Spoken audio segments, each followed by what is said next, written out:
कलयुग की सबसे खौफनाक क्राइम स्टोरीज में से एक द जयपुर मैट्रिसाइड केस। एक ऐसा कांड जहां एक 23 साल की बेटी ने अपनी मां का सौदा कर दिया।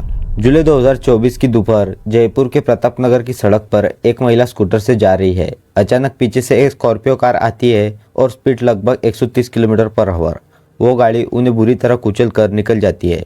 उनकी बॉडी 100 फीट दूर उड़कर गिरती है और स्पॉट पर ही मौत हो जाती है। पहले सबको लगा कि ये एक आम हिट एंड रन केस होगा, लेकिन जब पुलिस ने इन्वेस्टिगेशन शुरू की तो पर्दे के पीछे से एक ऐसी साजिश निकली जिसने पूरे देश को हिलाकर रख दिया।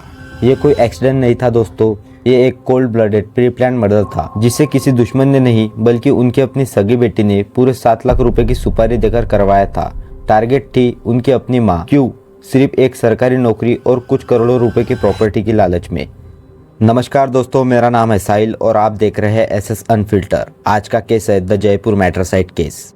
कहानी की शुरुआत होती है लगभग 1-1.5 साल पहले, जब परिवार के मुखिया विजय कुमार शर्मा का निधन हो जाता है। वो कोर्ट में क्लर्क थे। परिवार में उनके पीछे 3 लोग बचे हुए थे। उनकी पत्नी नीरजा शर्मा, उम्र 45 साल, उनका 17 साल का डिसेबल्ड बेटा और 23 साल की बेटी आयुषी शर्मा। पति की मौत के बाद नियम के मुताबिक कंपनसेशन ग्राउंड पर उनकी पत्नी नीरज जी को कोर्ट में लॉयर डिवीजन क्लर्क एलसीडी की गवर्नमेंट जॉब मिल जाती है। ये नौकरी उस डिसेबल्ड बेटे के भविष्य के लिए एकमात्र सहारा थी। लेकिन इस घर में रह रही बेटी आयुषी शर्मा के दिमाग में लालच का कीड़ा चल रहा था। आयुषी का कहना था कि ये सरकारी नौकरी उसकी माँ को नहीं बल्कि उसे मिलनी चाहिए थी। सिर्फ नौकरी नहीं, परिवार की करोड़ों की प्रॉपर्टी पर भी उसकी नज़र थी। इसी बात को लेकर पिछले 2-3 साल में माँ और बेटी के बीच भयानक झगड़े होते रहते थे। नीरज जी ने अपने भाई राकेश को कई बार बताया था कि उनकी बेटी और उनके ससुराल वाले उन्हें जान से मारने तक की धमकियां दे रहे हैं, पर किसी ने नहीं सोचा था कि ये लालच कत्ल तक पहुंच जाएगा। और फिर आई 3 जुलाई 2024 की वो तारीख जब इस साजिश को अंजाम दिया गया। आयुषी को समझ आ चुका है कि जब तक उसकी माँ जिंदा है, ना उसे सरकारी नौकरी मिलेगी ना प्रॉपर्टी, तो वो रचती है एक ऐसी साजिश जो बड़ी बड़ी माफिया मूवीज को भी पीछे छोड़ दे। इस गंदे खेल में उसका साथ देते हैं उसके अपने ताऊ मोहन, स्वरूप और कजन बलराम आलियास रवि। ये तीनों मिलकर भारतपुर के कॉन्ट्रैक्ट किलर को हायर करते हैं और सुपारी तय होती है 7 लाख रुपए।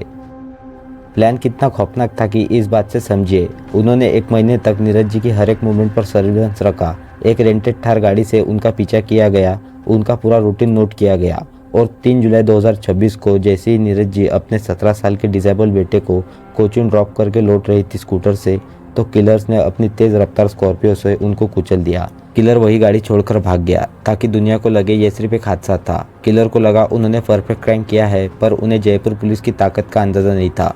डीसीपी ईस्ट रंजिता शर्मा की टीम ने जब एरिया के सीसीटीवी फुटेज खंगाले और कॉल डाटा रिकॉर्ड्स निकाले तो सारा सच सामने आ गया। नीरज जी के भाई राकेश ने सीधा आयुषी और परिवार पर शक जताते हुए एफआईआर दर्ज करवाई थी। और जब पुलिस ने आयुषी को हिरासत में लेकर सख्ती से पूछताछ की तो उसका कोल्ड एटीट्यूड देखकर पुलिस भी हैरान रह गई। उसने गुनाह कबूल कर लिया था और साफ कहा था माँ नौकरी नहीं दे रही थी इसलिए हटा दिया। पुलिस ने उस वक्त एक्शन लेते हुए फास्ट ट्रैक तरीके से 7 लोगों को गिरफ्तार कर लिया था। बेटे आयुषी शर्मा, मोहन स्वरूप जो ताऊ थे, मोहित शर्मा जिसने लोकेशन ट्रैक की थी, रोहित जाटव जो बाइक पर बैकअप के लिए बैठा था, और आकाश शर्मा और अरविंद जो उस वक्त स्कॉर्पियो में मौत बनकर बैठे थे। इनका कजन बलराम उस वक्त तड़ीपार था जिसका पुलिस लगातार तलाश कर रही थी। दोस्तों, अब इस केस को थोड़ा अनफिल्टर होकर देखते हैं। आज इस दर्दनाक हादसे को 2 साल से ज्यादा हो चुके हैं। केस कोर्ट में चल रहा है और गुनहगारों को उनके कर्मों की सजा मिल रही है। लेकिन सोचिए उस परिवार का क्या हुआ। एक माँ जो अपने बच्चे के लिए दिन रात मेहनत करती रही, लड़ती रही, जिसने अपना खुद का ख्याल तक नहीं रखा। उसे क्या पता था कि जिस बेटी को उसने जन्म दिया वही उसके मौत का सौदा लिख रही है। आज माँ इस दुनिया में नहीं है, बेटी जेल के अंदर अपने गुनाहों की सजा काट रही है। लेकिन सबसे बड़ा सवाल उस 17 साल के डिसेबल बच्चे का क्या हुआ जो बिल्कुल अकेला पड़ चुका है। उसकी माँ चली गई और बहन कातिल निकली। पैसा, नौकरी और प्रॉपर्टी, क्या इन चीजों की कीमत हमारे खून के रिश्तों से भी ज्यादा हो गई है? आपका क्या कहना है कलयुग के इस बेटी पर और जयपुर के इस खौफनाक केस पर?